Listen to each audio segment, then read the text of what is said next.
Ready, everybody's ready. Audio effects. And for those who don't know, we are in doing two rooms or spaces. We're doing a clubhouse room called Tech News Around the World. Currently 120 some people, and we are in um, Twitter Spaces. Already 41 folks. So we'll see how those numbers go up, as they very quickly do over the first 20, 30 minutes. And this is a special Saturday edition. And starting an hour later than we traditionally have. That's going to be interesting to see what effect that might have. And let me know. Feel free if you have a strong opinion one way or the other to let me know how you feel about it. And as Dr. Fran just did, it's going to mess up her whole schedule. So sorry about that, Dr. Fran. But let's do the air. Okay.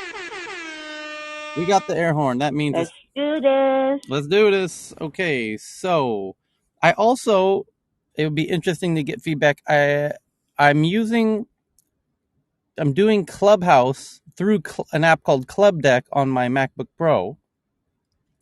I'm using Twitter Spaces on my iPhone, now connected to a little speaker, so that hopefully gives better audio for the people listening in Clubhouse of the people speaking in Twitter Spaces. So you're going to hear people talking. Half the people are in Clubhouse, half the people are in Twitter Spaces, and you might hear people talking from the other app. That's the whole point. Is I'm not using any cables. I'm not even using any software or hardware. I just have my laptop open and I have my phone plugged into a little Bluetooth speaker, and they can both hear each other. That's how you're able to hear each other. So hopefully the new little Bluetooth speaker I added to my iPhone will make the voices coming from my phone a bit better, because people were not in Clubhouse were not happy hearing the little speaker on my iPhone. So we went crazy and we spent a whole $20 to upgrade that. We really breaking the bank there, Tyler. we went big. We went big. So the top story today from Reuters. Happy Saturday, December 4th, everybody. And Reuters says they have sources that the iPhones of at least 9 U.S. State Department employees were hacked using NSO's Pegasus spyware in the past several months. Apple iPhones of at least 9 U.S. State Department employees were hacked by an unknown assailant using sophisticated spyware developed by the Israel-based NSO group. Now, why are we leaning on Israel now? And the hacks, which took place in the last several months, hit U.S. officials either based in Uganda or focused on matters concerning the East African country of Uganda. Two of the sources there said. we go. The intrusions, first reported by Reuters, represent the widest known hacks of U.S. officials through Pegasus, made by NSO Group out of Israel. Previously, a list of numbers with potential targets, including some American officials, surfaced in reporting on NSO, but it was not clear whether intrusions were already tried or succeeded. Reuters could not determine who launched the latest cyber attacks. NSO Group said, which, by the way, this gets interesting. So we can all play. Who has an interest in minerals coming out of East Africa? That's a very short list right there. You phrased it just as I was about to do the same. I was about to phrase it in very similar terms. This is a warning shot going, Israel, rein in your stuff or we're just going to get unhappy. The intrusion, so the Reuters could not determine who launched the latest cyber attacks. NSO Group said in a statement on Thursday that it did not have any indication their tools were used, but canceled access for relevant customers and would investigate based on the Reuters inquiry. Quote, if our investigation shows these actions indeed happened with NSO's tools, such customer will be terminated permanently and legal actions will take place, said NSO spokesperson. Chris? Two other things on there. The AP is basically running with Israeli group at NSO group, Israeli group NSO group. Keep in mind, there's a lot of security groups in the world. That one is basically having the nation state basically plastered onto it with every headline. The other thing to run with this is that there was a recent push from Biden administration, I believe, where they're basically pushing for saying we should basically create a cybersecurity alliance, saying we won't export basically to countries with essentially questionable human rights things, because they're basically trying to consolidate the cybersecurity zero-day exploit supply chain, which is really interesting. Going, okay, so combine those little headlines together, it's like, oh, they don't like Israelis reselling USA exploits to other groups, specifically probably near the east with stuff. So one of the interesting things is that Apple is notifying now. These people would not have known they were exploited had Apple not told them.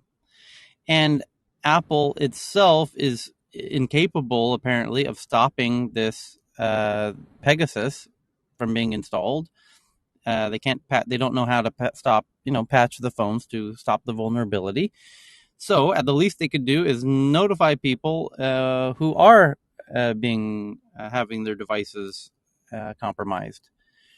Wasn't there a whole thing about like people that worked for Apple's security division going on to get jobs at some of these companies afterwards and taking some knowledge with them? Like this was like a thing they were doing for a while. Ouch. Yeah. Well, that's how these things happen. Um, Quote, if our NSO has long said it only sells its products to government law enforcement and intelligence clients, helping them to monitor security threats, and is not directly involved in the surveillance operations. Officials at the Uganda embassy in Washington did not comment. A spokesperson for Apple declined to comment. A State Department spokesperson declined to comment, instead pointing to Commerce Department's recent decision to place the Israeli company on the entry list, making it harder for U.S. companies to do business with them. NSO Group and another spyware firm were added to the entry list based on a determination that they were developed and supplied spyware to foreign governments that used this tool to maliciously target government officials, journalists, business people, activists, academics, and embassy workers, the Commerce Department said. And that other company that they left unnamed is called Cinderu, by the way. NSO software is, then they go into explaining what NSO software is. And yeah. So they were really happy about this stuff when they're saying, "Oh no, Apple and other tech companies are going dark. They're encrypting their stuff. There's no way we can get into this stuff. The FBI needs to have total access to the back doors on everything because there's no way we can get inside some terrorist cell phones." And then quietly they went, "Well, we found we could just purchase something off the shelf, so we don't need to do this whole thing anyways." And what was really weird about watching that during the time frame is the groups that they purchased that stuff from, if I recall, had the same thing where it's like, well, some ex Apple security folk go and create a private company, and then the government's like, oh no, we can't break into the iPhones, and they're like, well, I guess we can, maybe. So there's something else going on here on that aspect that's kind of interesting. So, a related article from the Wall Street Journal says that the United States plans to work with friendly nations to limit the export of surveillance tools and other tech used by authoritarian governments to suppress human rights, kind of as Chris was just saying. Yep, there you go. Yeah, Wall Street Journal. And this one says the U.S. plans to work with other countries to limit exports. The Biden administration said Thursday, so 2 days ago, that it would launch an initiative with friendly nations to establish a code of conduct for coordinating licensing policies for coordinating export licensing policies. The effort would also see participating nations share information on sensitive technologies used against political dissidents, journalists, foreign government officials, and human rights activists, administration officials said. The initiative is set to be announced during the inaugural Summit for Democracy, a virtual gathering scheduled for December 9th and 10th that will bring Best together. Zoom call over. This is going to be one hell of a Zoom call, everybody. It will bring together more than 100 democratic governments seeking to form a bulwark against authoritarianism.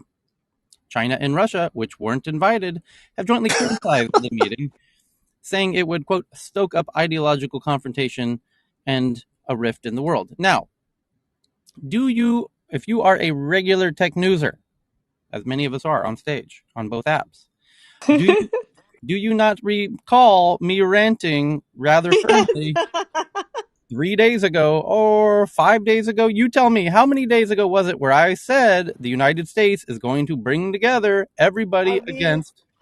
a week ago. A week ago, I gave a very strong message that what the U.S. is going to do next is bring together everybody against China and Russia. and we're taking our ball and we're going home, and you can come play with us with our ball if you're a democracy, or you can stay and play with China if you want to do that, and you can feel free to do that. But you're going to have to pick a team and decide, whose house you want to hang out at after school. So, sure enough, it's called the Summit for Democracy. And very interestingly, Thailand is not invited. And Tyler, I guess you're screwed. that's not Oh mentioned no. in the article. And why isn't it? Well, um, Geographically, it's a little closer to some of its neighbors, and it was, well, which one's closer geographically? it it Uh, Mm. but make no mistake, America desperately wants Thailand. Thailand, in theory, is a democracy, and it. Make no mistake, America really wants Thailand to join Team USA. And again, for those who missed that very long rant, I'll summarize it by saying what's happening. Make no mistake, and you're going to continue to see more headlines that bring true what I've been pointing at for a while now is this grand decoupling, and America is going to try and isolate China and Russia. They're working together. They're doing military drills together, sailing their navies right through the middle of Japan, as Cheryl well knows. And it's basically China and Russia and Iran versus the rest of the world. There's quite a few countries who are unclear about which side they want to be on, but essentially the US is pushing people to choose a side of which global economy you want to be part of. And that's a bit about what this event is about, the Summit for Democracy. And yeah, and Russia and China don't like, how the rest of the world's going to gang up against them. But So it's interesting they But, chose cybersecurity as the thing that talagang they're going you to can use as under the one of their space. wedge issues with stuff, because there's a lot of other things you can run it off of. But I guess essentially that's one where they're like, well, there's a new chance to shape some new policy around this. Because, I mean, China has strategically basically made a decision saying, we want to have AI, we want to have computer vision, we'd like to have social credit, we'd like to have this ability to have like a sort of like digitized, algorithmic state. And they've said they actually put their money where their mouth is and actually started to build it. USA is going, we like having that capability, but we also like to kind of, waddle our way through 50 states at a time, all trying their own different versions. So it's kind of this interesting thing. They chose cybersecurity to be the thing they're saying, well, let's build up a new form of ITAR. For people that are less familiar with ITAR, this is basically saying if you work on sensitive equipment, like let's say missiles, aerospace, things that can fly really far, really fast, or go boom boom, or have weapons capacity, you get put on an ITAR list that says whether or not you can basically build those systems, whether or not you can export them, and whether or not which countries you can play with. As long as you're exporting to ITAR-friendly countries, they'll let you do it. The thing that's nuanced about it is that when you actually look into military weapons and arms systems and such, a lot of it actually is less tied to the exact immediate military considerations and more tied to whether or not it's just you're a friendly country, we'd like to sell lots of stuff to you, and that affects a lot of things with military policy. That's a side discussion, but it kind of reflects some of the European idea of we really care about people's privacy. As long as we basically have domestic companies running everything, we're okay with it more. Though there is a very much a focus of wanting to have friendly countries. So what it sounds like is Biden administration would like to have the same thing, but for like cybersecurity, saying we would like to basically have ITAR-like provisions, but it's with these groups of countries and whether or not you're allowed to sell tech to one country or another, but specifically around essentially more consumer tech, which is kind of interesting because that expands the range.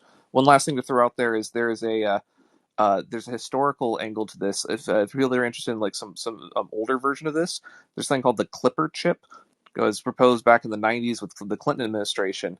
And the idea was essentially including a private key store on every single consumer device sold that would allow essentially storing local secure information, but with a backdoor that Uncle Sam could basically access any time. And the more nuanced version that's kind of interesting is they want to make this basically also for every device manufactured and sold would have it, as well as the export versions of this, which de facto would give Uncle Sam basically backdoor access to everything.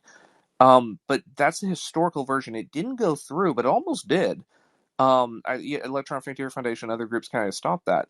But it's interesting because the echoes of that idea are really all over a lot of this more recent legislation saying we'd like to have backdoors, but we don't want our opponents to have it. But we'd also like to make sure that essentially they're comported with a certain idea of running things. So it's fascinating watching how all these old themes keep resurging, but they have different different rhyme and reason for them. But it's an interesting seeing the themes repeat.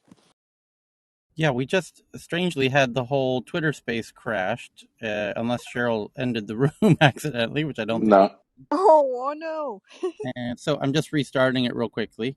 So if anyone else has a comment, feel Can free I to. just say, Tyler, Yeah, I that, was you know, okay. sorry, go ahead. Go ahead, Dr. Danish. No, I was just gonna say that I've been trying to use the Twitter Spaces side more for a variety of reasons, but it, it's been pretty buggy, Tyler. Hmm. And it's actually fascinating just from a tech perspective how much you start loving the Clubhouse world when you start realizing how challenging it is to actually do it effectively over and over.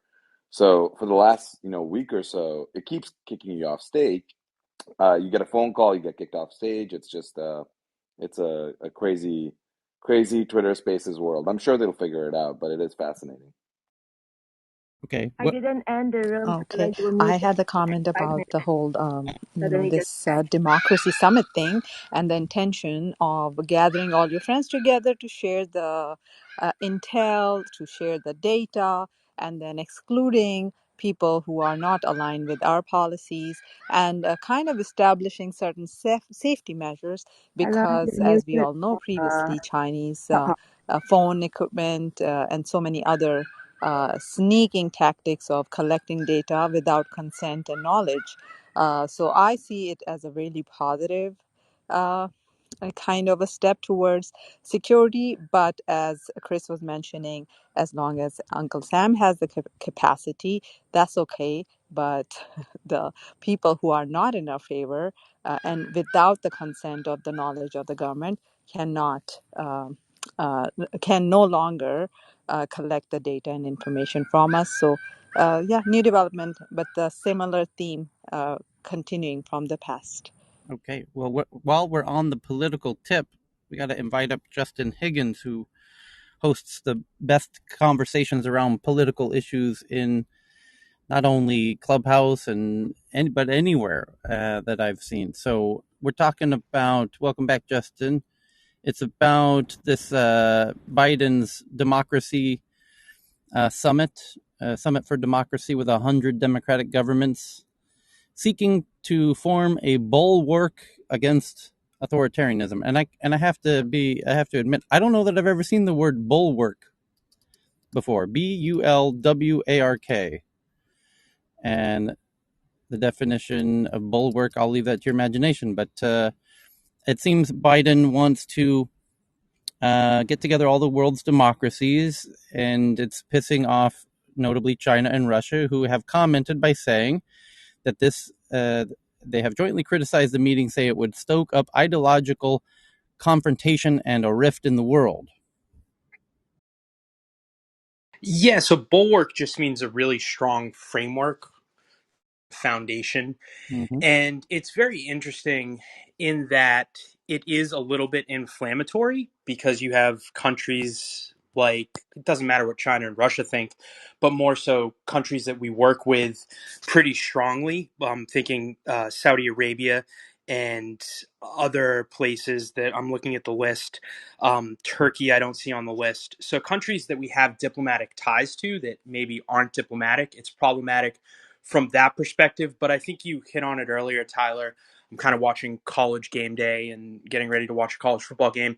You basically said it was the U.S.'s way of reorienting away from this authoritarian creep that we see in Russia, in China, because China has a very imperialistic worldview.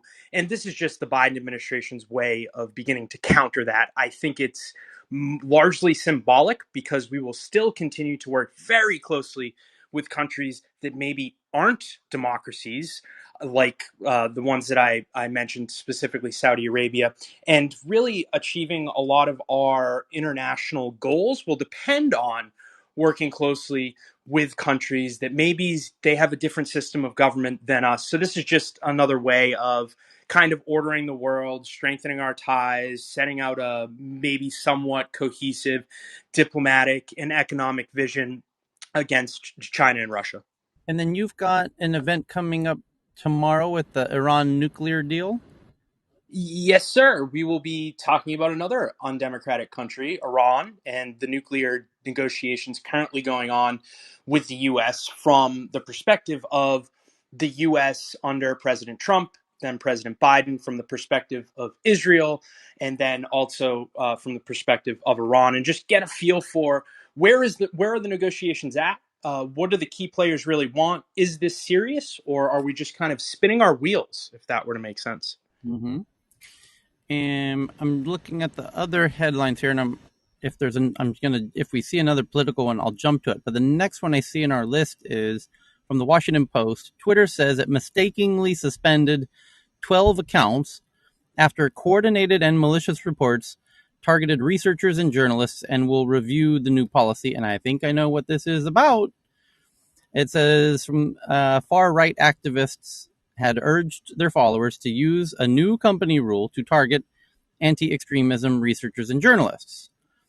And this is the ongoing drama of Twitter's new policy. Twitter has this new policy about personal sharing, which is born out of doxing, where Twitter has a very strong policy where you're not able to dox, which means share the private home personal address of an individual, for obvious reasons. You can't say this guy's an asshole and here's his address, go get him. And that's text based. And what Twitter did recently was they expanded that so that you could also not share photos where the subject of the photo doesn't welcome their photo being used in that way. So if someone's using your photo in a way that you don't like, you can now tell Twitter, hey, there's a photo of me that somebody put up a year ago saying that I'm a white supremacist and I don't approve of my photo being used in that way. And that's kind of a takedown request. And that's now part of Twitter's policies is you can't really share photos or videos of people against their will. There are special carve outs or exemptions of that, like for celebrities. So you can be a paparazzi and take photos of celebrities because they're public profile people. And if somebody's doing something actually very newsworthy, and then again, that would fall under Twitter's okay list of things, even if they don't want it shared. If it's newsworthy, then it could be. So that's the new policy. And then all of a sudden, 24 hours later, after that policy went into effect, just like 2-3 days ago, some journalists found their accounts being suspended. And what happened was what was I recall reported, and it was Dr. Donish who first noticed this. Some journalists who had done some outing of some Proud Boys members or something to that effect had found their accounts being suspended. And because these figures had worked together to get a whole, rather than a single person using the takedown feature to say, hey, here's a photo of me I don't like, they also tell, many of their friends, hey, could you please also do the same? So we get this coordinated effort. So you get, dozens of requests around the same piece of content. And then what that does is makes the person who put the content up get their account suspended, or at least temporarily. And that's where we're at today. So it's the article from CNET says Twitter says it mistakenly suspended accounts after new policy spurred malicious reports. A ban on sharing media of private individuals was misused by some far-right activists to report anti-extremism researchers and journalists, according to the Washington Post. And earlier this week, Twitter expanded its privacy information policy to ban the sharing of photos and videos of private individuals without their consent. As I said, in a Twitter representative told CNET that after the new policy rolled out, we became aware of a significant amount of coordinated and malicious reports, and unfortunately, our enforcement teams made several errors. By the way, I'll pause right there to highlight, did I not say that Twitter's really opening itself up to a difficult scenario of moderating and dealing with all of these requests?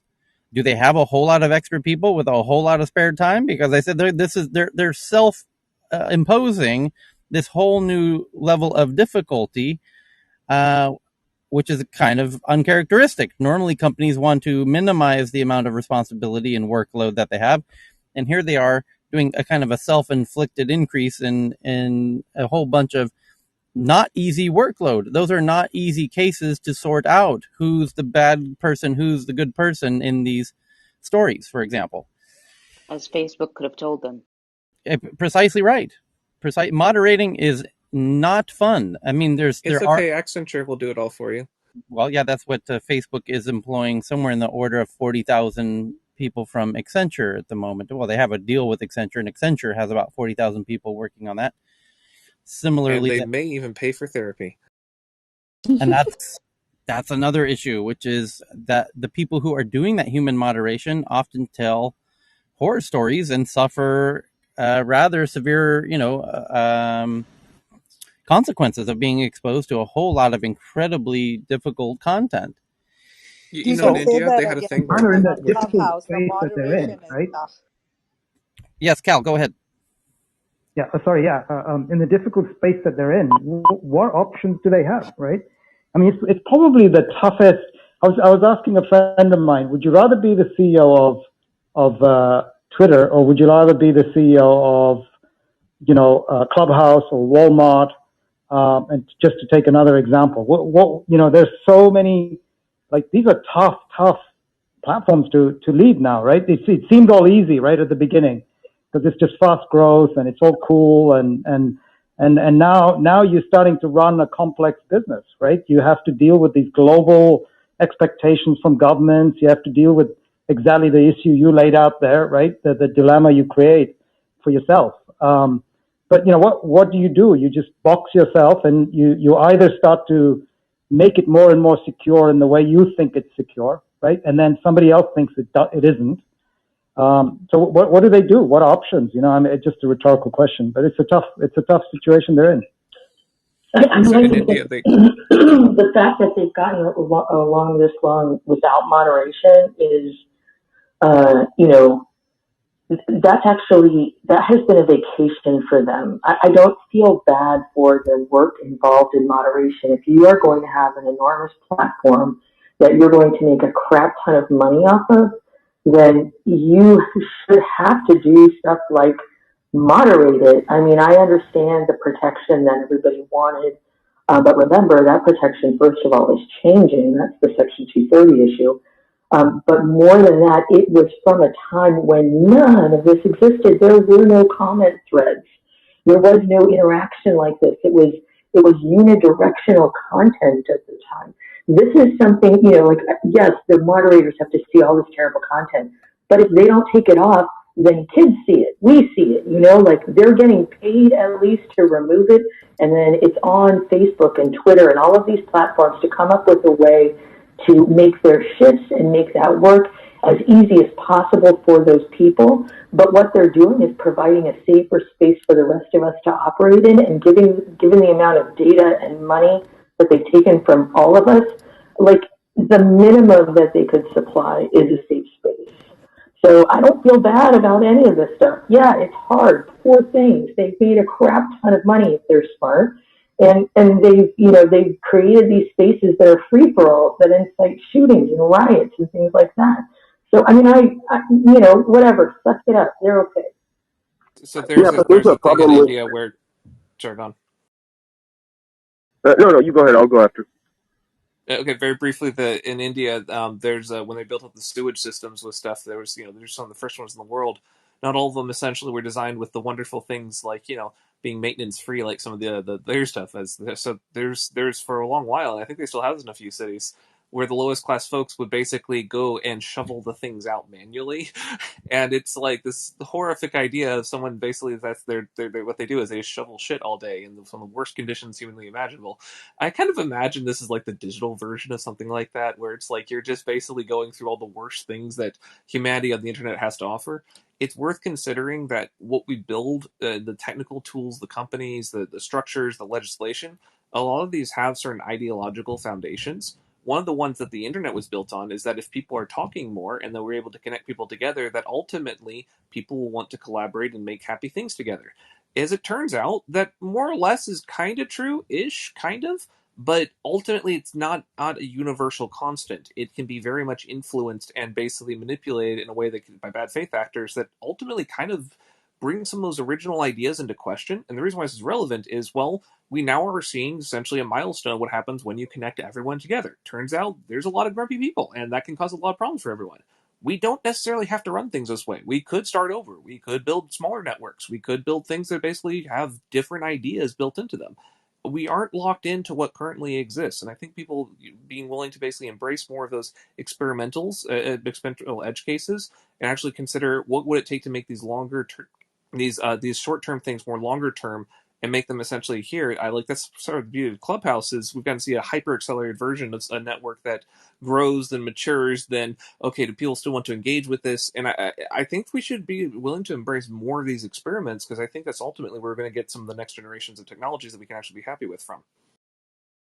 So, Yeah, I was just going to add to that and say that if anyone here has ever looked at the tabloids from England, like the news is a little savage over there. So I wonder how their approach is going to have to change as a result of this policy because the caricatures and other things like that, I don't know if that necessarily, like how much change of a photo has to occur before it's no longer your photo anymore because there's also that question. So if somebody is putting up like this happened, I believe, with some of the physicians, and maybe Dr. Dinesh can talk about this a bit, but with the physicians during the start of the pandemic, a lot of their profiles were caricatured by folks on Clubhouse, and Clubhouse did nothing to address the sort of the professional side effects or fallout that could result. So it's interesting to see that Twitter is taking that seriously. So it's becoming a little bit more professional facing, professional friendly. But that also, some of the commentary that sometimes is necessary. What better way to communicate that something is a stupid idea sometimes than with a meme or a photo that embarrasses or shames somebody? I don't know how you do that for people who are like politicians. Some of them, of course, don't have shame, but that's a separate question. But England, definitely, that'll be an interesting battlefield for this kind of change. But I don't think though that the issue of commentary on politics is actually at issue right here. This is more the basically abusing the rights of the public figure, which is it's a U.S. Policy actually that's arisen out of the First Amendment, and it's been interpreted in a lot of different ways. But essentially, this is all where the rights of privacy and stuff come in.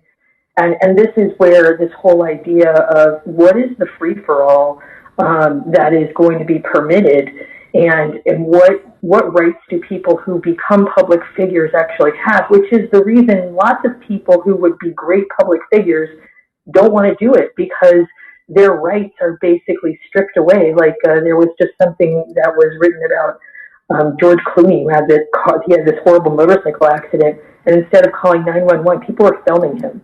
Like then he loses that right to care because people are more interested in their right to show him in this public situation. So I think that the funny thing is we went through all of this in the 20s. Does anybody remember learning about yellow journalism and the muckraking era and all that stuff? Like this is really funny that we're doing it all again, trying to figure out what the hell journalism actually is. And nobody's gotten closer apparently to an answer. And you know why that is? We actually have a pretty clear idea of what journalism is. We prefer to avoid it or disregard it because people want things that are non-journalistic. They want commentary that agrees with their position.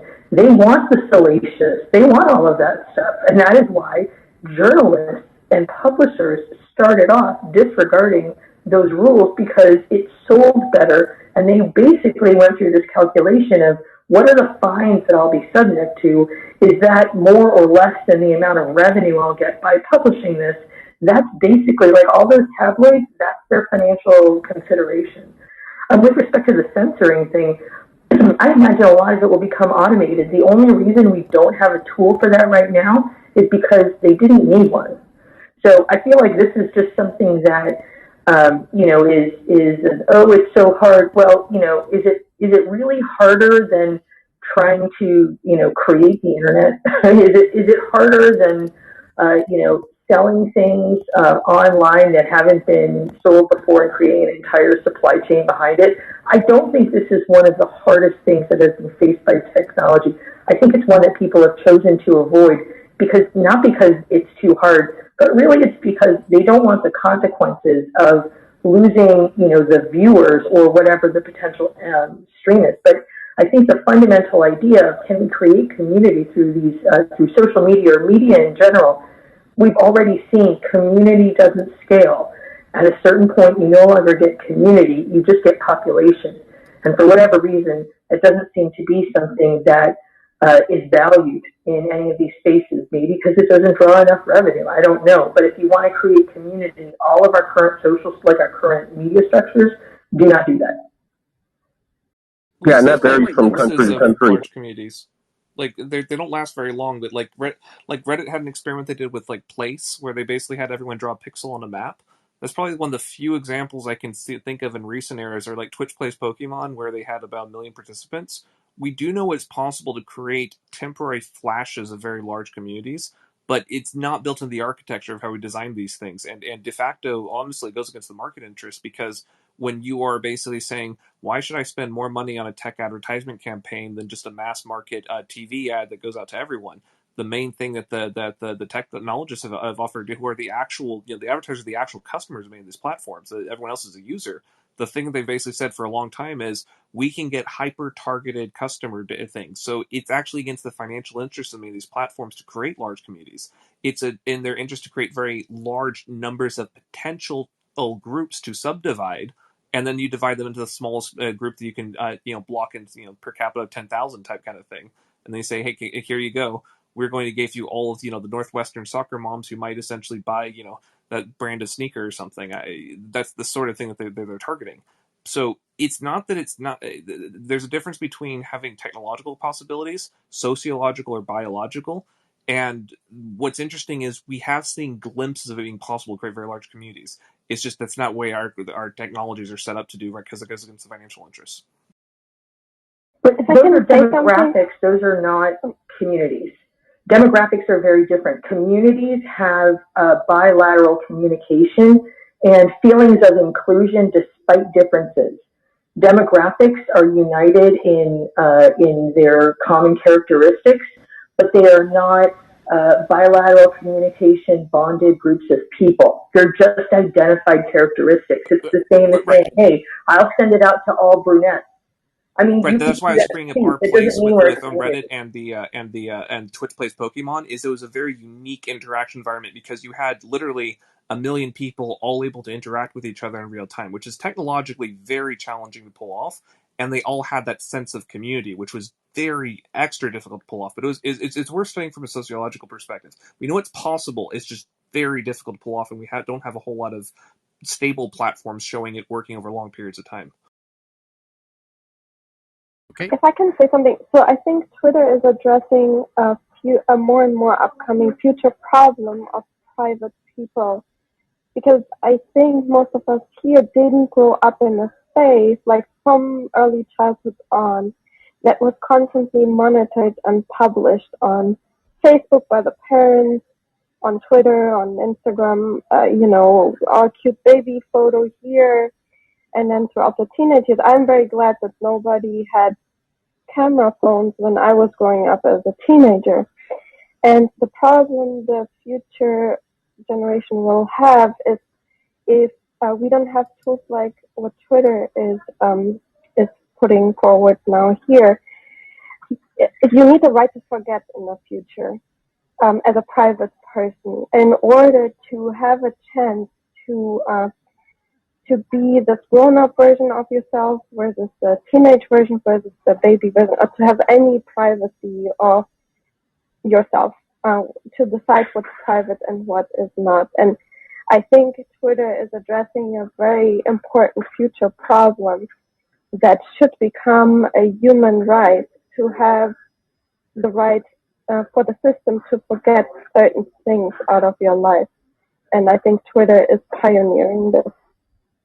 I have a sense of that too, Katrina. I think that they're trying to do something bigger. That the conflict's going to be on how they be a public company and return the returns that they need to return to their shareholders, right? So that's going to be an interesting conflict because it's not necessarily going to produce the profits in the same kind of expectations as an external investor might do that, and they might even go private. I'd be interesting how these things work, but then they have less accountability.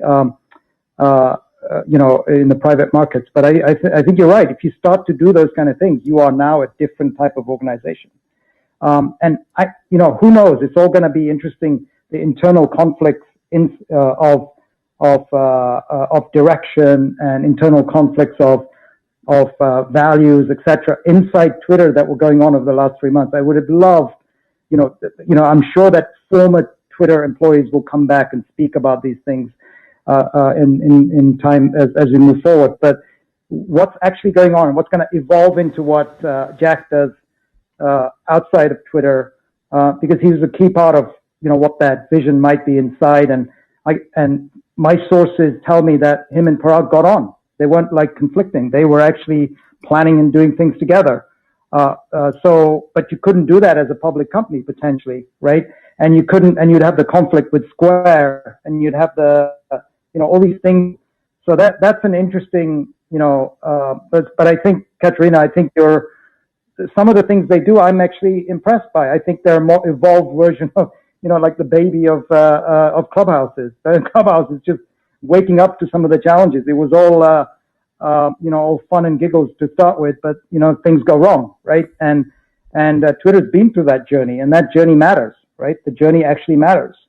And they've got some corporate memory in that. So yeah, very good points there. I saw Tariq Krim in the audience. He's doing something called a more polite thing. Oh, he's gone. Tyler, I know he's a good friend of yours, and I've known him in the past, but it'd be great when he comes back in again. Yeah. But I don't think that Twitter is actually doing anything to create a sense of privacy for people, right? I don't think that would be their goal or should be their goal, because you choose what to post, right?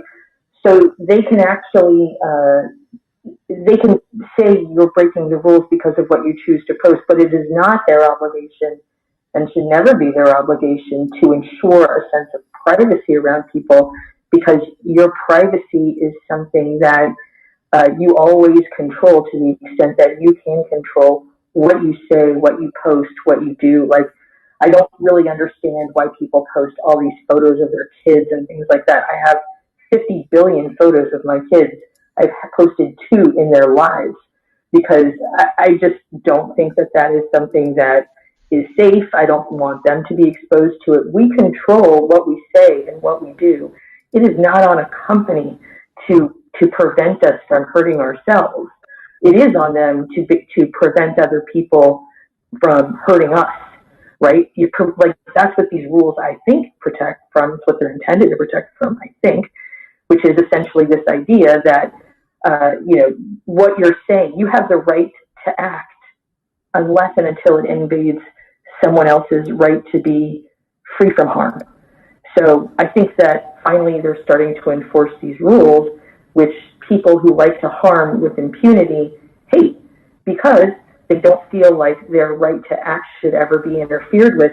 Nobody has an unmitigated right to act. There are 0 people who have Hey, a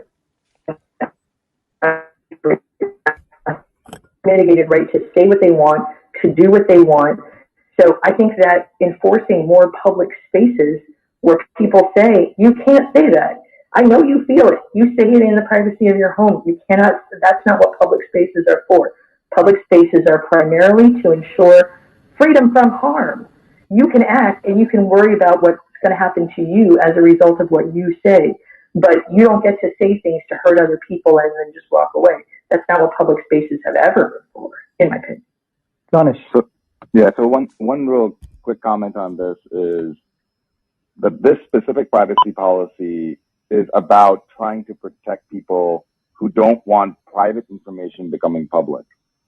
And to go back to what Katarina was saying, I mean, many people have known, you can even look up a Vice article where I was quoted, on things like, and Eric kind of alluded to it, but things like, where I live,